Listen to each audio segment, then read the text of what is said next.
سماعت فرمایا ہے اور آج کے خطبے میں سنا میں انشاءاللہ الرحمن سیدنا شیخ عبد القادر معین الدین جیلانی بغدادی رضی اللہ تعالیٰ عنہ کی سیرت طیبہ اور آج کی سوانح حیات کے چند واقعات جو انشاءاللہ ہم اور آج سماعت فرمائیں گے، اپنے ایمان کو تازہ کریں گے۔ حضرات گرامی، گزشتہ جمعہ کو آپ حضرات نے سماعت کیا تھا کہ اولیاء کرام اللہ رب العزت نے کیوں پیدا فرمایا، اور اولیاء کرام یہ ہر دور میں ہر زمانے میں دنیا میں موجود رہیں گے اور قیامت تک، یعنی قیامت آنے سے پہلے جو اہل اسلام جب تک باقی رہیں گے تب تک اولیاء کرام اس دنیا میں موجود رہیں گے اور ان کا وجود باقی رہے گا۔ دنیا اولیاء کرام سے خالی نہیں ہوگی۔ اولیاء کرام ہر جگہ جہاں اللہ کی مرضی ہوتی ہے، جہاں اللہ کا حکم ہوتا ہے، وہاں پر اولیاء کرام تشریف لے جاتے ہیں اور اپنی کشف و کرامت، عبادت و ریاست اور اپنی صداقت اور دیانتداری اور ایمانداری کی بنیاد پر یہ اللہ کے مخصوص بندے اللہ کے بندوں کے رہنمائی اور رہبری فرماتے ہیں اور انہیں صراط مستقیم پر گامزن کرتے ہیں، انہیں سیدھا راستہ بتاتے ہیں۔ یہ اولیاء کرام کا کام ہے، کیونکہ حضرات گرامی ہمارے اور آپ کے آقا و مولا سرکار دو جہاں صلی اللہ علیہ وسلم یہ خاتم النبیین ہیں، اور آپ کے بعد اب کوئی آخری، آپ کے بعد کوئی نیا نبی نہیں آئے گا، تو ظاہر سی بات ہے کہ اللہ کے بندوں کی رہنمائی کے لیے اور ان کی رہبری کے لیے اور ان کو صراط مستقیم پر قائم رکھنے کے لیے اور صراط مستقیم پر گامزن کرنے کے لیے اولیاء کرام کو اللہ رب العزت نے پیدا فرمایا، اور یہ سلسلہ انشاءاللہ قیامت تک جاری رہے گا۔ اولیاء کرام ہر دور میں ہر زمانے میں موجود رہیں گے۔ حضرات گرامی، انہی اولیاء کرام میں اللہ والوں میں ایک مخصوص اور مشہور نام حضرت سیدنا شیخ عبد القادر معین الدین جیلانی بغدادی رضی اللہ تعالیٰ عنہ کا ہے، جو اولیاء کرام کی جماعت میں خصوصی امتیاز رکھتے ہیں اور سید الاولیاء سند الاولیاء کے لقب سے معروف ہیں۔ حضرات گرامی، ساری دنیا میں حضرت غوث اعظم رضی اللہ تعالیٰ عنہ کا نام روشن اور منور ہے، اور قیامت تک انشاءاللہ آپ کا نام باقی رہے گا اور آپ کی شہرت آپ کو حاصل رہے گی۔ ہر دور میں ہر زمانے میں لوگ آپ کو یاد کرتے رہیں گے، اور آپ نے جو کارنامے انجام دیے ہیں، آپ نے جو اپنی کشف و کرامت کے ذریعہ سے لوگوں کے اندر اسلام کی عظمت و محبت پیدا فرمایا ہے، جو لوگوں کی اصلاح آپ نے فرمایا ہے، اور لوگوں کے لیے آپ نے نصیحت آموز عبرت خیز جو کتابیں آپ نے لکھا ہے، تو حضرات گرامی جب تک یہ باقی رہے گا آپ کا نام زندہ اور روشن رہے گا، منور رہے گا۔ حضرات گرامی، اولیاء کرام بے شمار اس دنیا میں تشریف لائے، اور بعض اولیاء کرام تو ایسے بھی ہوئے جو گمنام رہ کر کے دنیا سے رخصت ہو گئے، یعنی دنیا والے ان کے نام سے بھی واقف نہیں ہو پائے اور ان کے واقعات سے بھی روشناس نہیں ہوئے۔ بہت سارے اولیاء کرام ہیں جو بالکل خاموشی کے ساتھ اپنی زندگی انہوں نے گزارا اور اللہ نے جو حکم دیا تھا اس پر عمل کرتے ہوئے دنیا سے رخصت ہو گئے۔ حضرات، اولیاء کرام کی پہچان کیا ہے، اولیاء کرام کی شناخت کیسے ہو، گزشتہ جمعہ کو آپ حضرات نے مقتطع سماعت فرمایا تھا۔ اور حضرات گرامی، ویسے تو آج کے ماحول میں، آج کے اس دور میں ہم ولی اس کو سمجھتے ہیں جو کرامت ظاہر کرے اور جو کرامت دکھائے، ہم اس کو ولی سمجھتے ہیں۔ تو کرامت کا مطلب یہ ہے کہ شوخدہ بازی بھی اگر کوئی دکھاتے، ہم نے سنا کہ کسی ولی کے بارے میں، یعنی ولی ہے کہ نہیں وہ تو اللہ کو معلوم، کسی کے بارے میں سنا گیا کہ ایک اللہ کے ولی ایسے ہیں جو اپنی جیب سے کھری شکر یا لونگ نکال دیتے ہیں یا لونگ کی بارش کر دیتے ہیں، تو حضرات گرامی دنیا میں اس کو ولی مان لیا۔ تو محترم حضرات، یہ ولایت کے لیے اور ولی ہونے کے لیے لونگ کی بارش کر دینا یا کسی چیز کو بارش برسا دینا یا کوئی چیز اپنی جیب سے حیرت انگیز چیز کو نکال دینا، یہ کوئی کرامت نہیں ہے اور یہ ولی کی کوئی پہچان بھی نہیں ہے۔ ولی وہ نہیں ہے جو شوخدہ بازی دکھاتے اور کوئی حیرت انگیز کارنامہ انجام دے دے اور شوخدہ کے ذریعہ سے اگر وہ کسی چیز کو حیرت انگیز واقعات کو رونما کر دے تو وہ ولی کے لیے کرامت یہ شرط نہیں ہے. یہ اور بات ہے کہ حضرات گرامی اولیاء کرام کی ایک صفت ہے کہ وہ کرامتوں کو صادر کریں اور وہ کرامتوں کو صادر کر سکتے ہیں، کرامت دکھا سکتے ہیں. یہ ولی کی ایک صفت ہے، لیکن یہ ضروری نہیں کہ ولی کرامت دکھائے. یہ اس کے لیے ضروری نہیں، یہ اس کے لیے پابندی نہیں. تو مطلب حضرات آپ کہیں ایسا نہ ہو، بزن نہ ہو جائے کہ اولیاء کرام پھر کرامت دکھاتے ہیں. ایسا نہیں ہے. اولیاء کرام کی صفت ہے، یعنی وہ کرامت دکھانے کے حقدار ہیں اور کرامت دکھانے کی طاقت اور پاور اللہ نے ان کو عطا فرمایا ہے. لیکن یہ ضروری نہیں ہے کہ وہ کرامت دکھائی دے. ان کی مرضی ہے، جہاں ان کو محسوس ہوا وہاں وہ کرامت دکھا دی، اور جہاں ان کی مرضی نہیں ہوئی یا جہاں ان کا ارادہ نہیں ہوا یا جہاں انہوں نے ضروری نہیں سمجھا وہاں انہوں نے کرامت کو نہیں دکھایا. حضرات یہی حال انبیاء کرام رسول اللہ علیہ السلام کا، اللہ نے ان کو معجزات عطا فرمایا. لیکن یہ مہینوں اگر بھوکے رہ گئے تب بھی انہوں نے یہ نہیں کہا کہ میں اللہ کا ولی ہوں یا اللہ کا پیغمبر ہوں تو میں کھانا غیر سے منگا لوں اور اپنا معجزہ دکھا دوں یا میں کرامت دکھا دوں، کیونکہ وہ اس پر صابر اور شاکر رہتے ہیں. یعنی اپنی ذات کے لیے اور اپنے مفاد کے لیے، اپنے کسی مقصد کے لیے اولیاء کرام کرامتوں کو صادر نہیں فرماتے ہیں. ہاں جب کوئی منکر خدا اور کوئی منکر انکار کرنے والا جب وہ یہ مطالبہ کرتا ہے کہ اگر آپ کرامت دکھا دو تو میں اسلام قبول کر لوں گا، تب اللہ کا ولی خوشی سے کرامت اس لیے دکھاتا ہے تاکہ یہ بندہ اسلام کے دائرے میں داخل ہو جائے. تو کرامت دکھانے کا مقصد اولیاء کرام کا یہ ہوتا ہے کہ لوگوں کی ذہن سازی ہو، لوگ اسلام کے قریب ہو، اسلام کی طرف راغب ہو، اسلام کی محبت ان کے دل میں پیدا ہو. اس لیے اللہ کے ولی کرامت دکھاتے ہیں. مثال کے طور پر حضرت گرامی حضرت علی نواز رحمۃ اللہ علیہ ایک سفر میں تھے اور دیکھا آپ نے کہ جنگل میں کچھ لوگ آگ کو جلا کر اس کی پوجا کر رہے ہیں.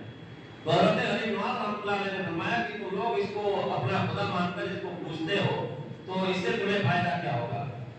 تو ان آتش پرستوں نے کہا کہ ہم اس کی پوجا اس لیے کرتے ہیں کہ اگر خدا کا خاصہ ہم جہنم میں جائیں تو یہ ہم اس کو خدا مانتے ہیں کہ ہم پر اثر نہ کرے اور ہم کو نہ جلائے، اس لیے ہم اس کو پوجتے ہیں تاکہ ہمارے اوپر مہربان رہے.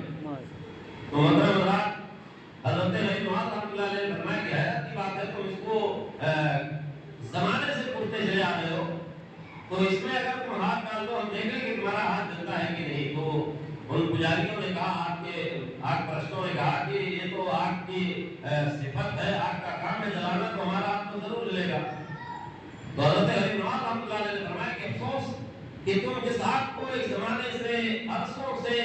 اور تمہارے خاندان سے لوگ اس کو سینکڑوں سال سے پوجتے چلے آ رہے ہیں، وہ آگ تم کو جلا دے گی. یہ تمہارا بھی ماننا ہے اور تم یہ قبول کرتے ہو کہ آگ کی صفت جلانا ہے تو یہ تم کو جلائے گی، تو پھر تم اس کی پوجا کر رہے ہو. تو اس وحدہ لا شریک کی پوجا کرو جو اکیلا خدا ہے، وحدہ لا شریک، جو تنہا مالک ہے، تنہا خالق ہے اور ساری کائنات کا پالنہار ہے، ساری کائنات کا خالق و مالک ہے. اور اس رب کو مانو جس نے تم کو اور تمہاری اس آگ کو بھی پیدا فرمایا. تو ان آتش پرستوں نے کہا کہ کیا تم اللہ کو مانتے ہو، اللہ کو نہیں مانتے ہو تو تمہارا ہاتھ اس میں نہیں جلے گا؟ تو آپ نے فرمایا میرا ہاتھ تو بہت دور کی بات ہے یار، میرا ہاتھ تو بہت بڑی بات ہے، میرا ہاتھ تو یہ ہرگز نہیں جلا سکتی، آگ کے اندر اتنی طاقت نہیں ہے، لیکن میں جو جوتا پہنتا ہوں یہ میری جوتی کو بھی نہیں جلا سکتی آگ. تو حضرات یہ پجاری حیرت زدہ ہو گئے اور کہنے لگے کہ آپ جو لکڑی کا کڑاہو آپ پہنے ہیں اس کو آپ آگ میں ڈال کر دیکھو یہ لکڑی کی کڑاہو آپ کی جلتی ہے کہ نہیں، ہم دیکھتے ہیں. تو حضرت علی نواز رحمۃ اللہ علیہ نے اپنی کڑاہو نکال کر کے جو لکڑی کی تھی اس کو آپ نے آگ میں ڈال دیا، لیکن آگ اس کڑاہو کو نہیں جلا سکی بلکہ آگ بجھ گئی. تو حضرت علی نواز رحمۃ اللہ علیہ نے فرمایا کہ میری لکڑی کے کڑاہو جو میرے بدن سے ٹچ ہے، میرے بدن سے لگا ہے، میرے پیر کے نیچے ہے، اس کھڑاؤں کو بھی تمہاری آگ نہیں جلا سکتی ہے. یہ اللہ کی طاقت اور قوت اللہ نے ہمیں عطا فرمایا ہے، جس کی بنیاد پر یہ ہماری کھڑاؤں کی لکڑی کی کھڑاؤں بھی نہیں جل رہی ہے تو یہ ہم کو کیسے جلا سکتی ہے. تو حضرت گرامی یہ کرامت دیکھ کر ان آتش پرستوں نے اسلام قبول کر لیا اور انہوں نے اس بات کا اقرار کیا کہ واقعی اسلام مذہب حق ہے اور اللہ